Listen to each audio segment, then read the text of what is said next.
Esperen, chicos. Vamos a incendiar una fogatota de 1 metro, por lo menos de 1 metro. Como vieron que no sirve. Ni prende. Nada más por Entonces vamos a intentar con perfume. Un tema muy peligroso. No lo intenten en casa. Sí. Sí. Debes...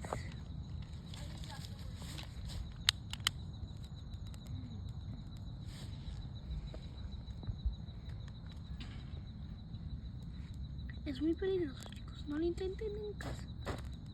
Como están viendo el fuego, se están sintiendo mucho. Gracias al perfume. Es un tema muy peligroso, chicos. No lo intenten en casa si quieren hacer una fogata. Pero echarle perfume es muy peligroso. Vamos allá. Allá a ese lugar. Ese. ¿Qué es eso que viene? Ahí viene algo. A ver. Ahí viene algo, Santi. Ahí viene algo, Santi. Cuidado. Ay, capturó una mariposa. Corre. A ver.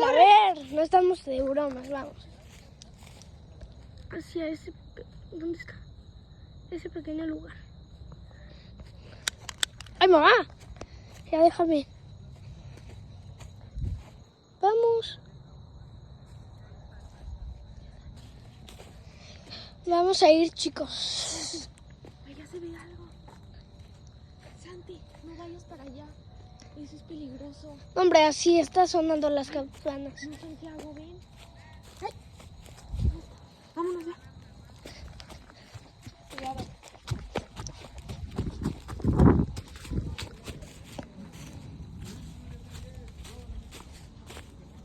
Hey, bro. Quería intentar algo peligroso.